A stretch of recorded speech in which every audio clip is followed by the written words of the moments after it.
Augusto? Vamos lá. A primeira informação que não corresponde com a realidade. Isso já foi dito mais de uma vez aqui. Não há, em momento algum, da decisão do Supremo Tribunal Federal, a afirmação de que cabe a estados e municípios exclusivamente gerenciar o controle e as medidas da pandemia. Isso não existe na decisão. Basta lê-la, é bastante simples. Mas elas a competência é concorrente. É óbvio que o governo federal tem toda a responsabilidade. Então, eu não entendo porque essa reiterada tentativa de se retirar do governo federal uma responsabilidade que ele tem. Que ele tem não de fazer churrasco para comemorar sei lá o quê, e sim de colocar diretrizes no âmbito nacional. O governo federal de fazer no mínimo campanhas, eu estou falando agora, no mínimo campanhas de conscientização, no mínimo, o mínimo que se espera. Ele poderia flexibilizar o mínimo a que se economia espera, aqui em São Paulo? o mínimo que se espera. Vamos voltar agora ao estado de São Paulo, que é o tema. Você está os dados... Posso continuar? Obrigado. Os dados e estudos apresentados, sim, acho que o meu debatedor não acompanhou a apresentação do governo do Estado. O que afirmam esses dados feitos por pessoas e cientistas da Universidade de Brasília, Fiocruz e outros órgãos que eu já citei aqui? Vamos lá. Essas são estimativas baseadas em dados concretos e reais.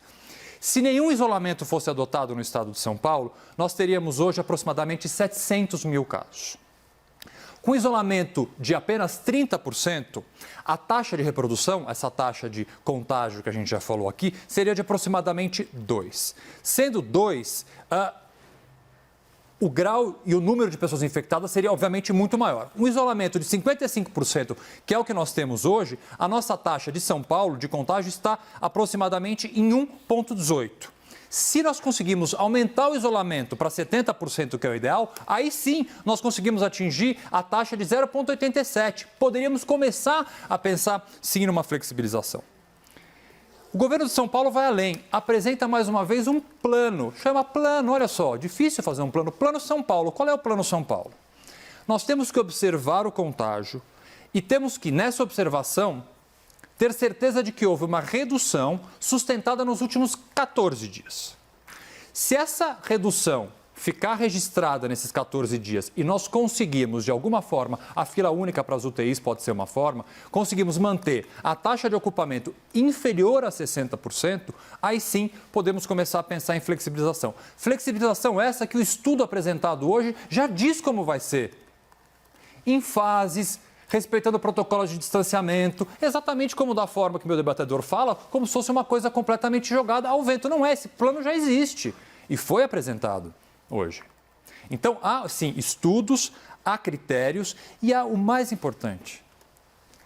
Nós, com o isolamento, ainda que não ideal na cidade de São Paulo, conseguimos salvar por dia 51 vidas. Esse é o número apresentado. Nós tivemos, infelizmente, hoje, um número recorde de mortos. Foram 751 mortos. Se nós estamos nessa situação, que está longe de ser a melhor, fazendo o isolamento que nós estamos fazendo, e mesmo assim o número continua a crescer, vamos lá, vamos agora falar um pouquinho, para fazer um parênteses, da pesquisa, várias vezes já trazida aqui, que é da Covid Brasil. A expectativa de contágio da Covid Brasil, dessa pesquisa que o Caio tanto cita, é de 5.900 a 15.600 mortos no estado de São Paulo. O cenário apresentado pelo governo hoje, caso a gente mantenha o isolamento em 55%, é em 31 de maio, data que a quarentena e o isolamento está previsto se manter, é entre 9 e 11 mil mortos. É óbvio que há uma diferença de números. Um prevê 6 mil mortos como número mínimo, o do estado de São Paulo prevê 9. O outro prevê 15 mil como máximo e o estado de São Paulo prevê 11. Mas você vê que, de certa forma, são, obviamente, 1.000 mortos, 2, 3 mil mortos. É um número absurdo de diferença, porque são vidas que se perdem. Mas não há uma discrepância tão grande entre o estudo, tantas vezes aqui defendido, e o que o estado de São Paulo propõe hoje.